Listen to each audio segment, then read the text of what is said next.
ஸ்ரீராமஜெயம் மா கண்மணி பதிவு எண் 809 திண்டுக்கல். தலைப்பு 7. தசரத, ஸ்ரீராம, பரதன், லக்ஷ்மணன் நால்வருக்குள் பாசம்.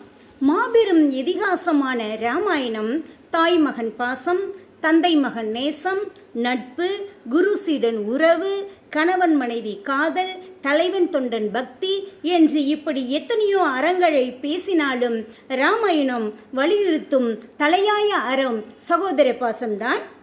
ராம, லக்ஷ்மண, பரத, சத்ருக்கணர்களுக்கு இணையான சகோதரர்கள் உலகில் எவரும் இல்லை.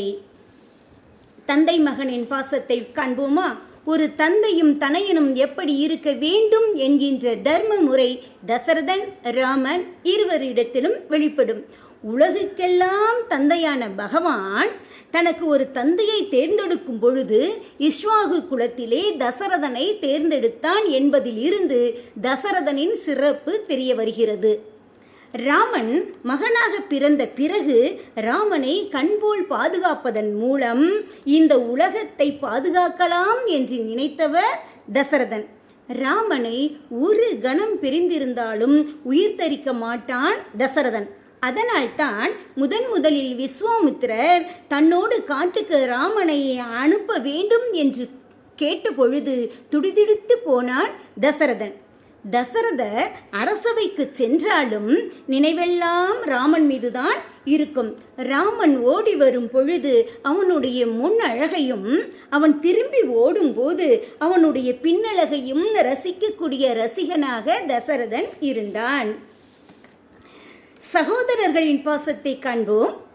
அண்ணன் ராமனிடம் பாசம் செலுத்தும் அந்த 3 தம்பியரும் பாசம் செலுத்துவதில் ஒருவரை ஒருவர் மிஞ்சுகிறார்கள். லக்ஷ்மணன் அதிர்ஷ்டசாலி, ராமனுடன் அதிக நாட்கள் இருந்தவன். பிறந்தது முதல் ராமனின் நிழலாகவே வாழ்ந்தவன். ராமன் வனம் செல்ல புறப்பட்ட போது உடனே தானும் கிளம்பினார்.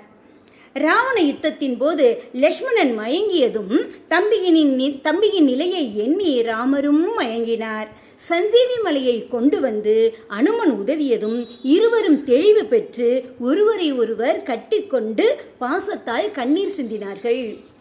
பட்டாபிஷேகத்தின் போது லக்ஷ்மணன் சிரித்தார்.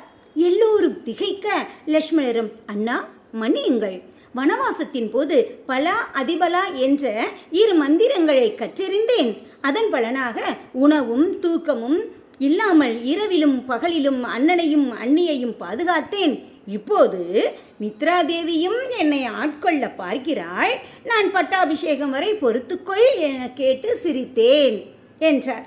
அனைவரும் லக்ஷ்மணர் ராமர் இருவரையும் எண்ணி ஆனந்த கண்ணீர் சிந்தினார்கள்.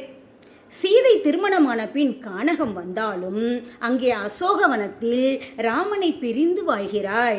ஆனால் லக்ஷ்மணன் தன் இறுதி மூச்சு வரை ராமனை பிரியவே இல்லை. அவன் பெற்ற பேரே பெரும்பேராகும். பரதன் ராமன் மேல் மற்றற்ற பாசம் செலுத்தினாலும் அவன் துரதிர்ஷ்டசாலி. ராமன் மேலான அவனது பாசத்தை பெற்ற தாய் கைகேயி புரிந்து கொள்ளவே இல்லை. தந்தை தசரதர், லக்ஷ்மணன், கோசலை, வசிஷ்டர், குகன் யாரும் பரதனை புரிந்து கொள்ளவில்லை. ஆனால் பரதன் ராமனின் பாதுகையை அரியாசனத்தில் வைத்து அதன் கீழ் அமர்ந்து நாடாளும் அளவு ராமனிடம் பாசம் கொண்டிருந்தான். சத்ருக்கணன் அதிகம் பேசாதவன். ஆனால் பரதன் ராமன் மேல் கொண்ட பக்தியை வழிமொழிந்து வாழ்ந்தவன். இவன் அல்லவா லட்சிய தம்பி? ராமனுக்கு அடுத்த அவதாரம் அல்லவா கண்ணன்? திரேதாயுகத்தில் பிறந்தவன் ராமன். அடுத்து வந்த துவார யுகத்தை சார்ந்தவன் கண்ணன். தான் சொன்னபடி வாழ்ந்தவன் ராமன், தான் சொன்னபடி வாழச் சொன்னவன் கண்ணன். கண்ணன் ஆட்சி புரிந்த துவாரகை கடலில் மூழ்கியதே. அப்போது கண்ணன் வழிபட்ட ராம, லக்ஷ்மண, பரத, சத்ருக்னர் சிலைகள் தனித்தனியே பிரியாமல் ஒன்றாகவே கடலில் மூழ்காது மிதந்தனவாம். பல நூற்றாண்டுகளுக்கு பிறகு கேரளத்தில் இச்சிலைகள் மிதந்து வந்ததை மீனவர்கள் கண்டெடுத்து தொழுது அந்த பகுதியின் தலைவரிடம் ஒப்படைத்தார்கள். ஜோதிடர்களை வரவழைத்து இந்த அற்புத சிலைகளின் வரலாற்றை கண்டறிந்தார்கள். அப்போது வானில் ஒரு அசரீரி எழுந்தது. எந்த இடத்தில் ஒரு மயில் வட்டமிட்டு வருகிறதோ அங்கே ராமருக்கு கோயில் எழுப்ப வேண்டும் என்று உத்தரவிட்டது அசரீரி குரல்.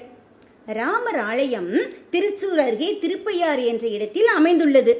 ராமன் இருக்கும் இடத்தில் படகு போட்டி நடத்தும் போது நமக்கு குகன் ஞாபகம் வரக்கூடும். கொஞ்ச தூரத்திலேயே சகோதரர்கள் நால்வருக்கும் தனித்தனியே ஆலயங்கள் உள்ளன. ஒரே நாளில் 4 ஆலயங்களையும் தரிசனம் செய்தால் பெரும் புண்ணியம் என்று பக்தர்கள் கருதுகிறார்கள்.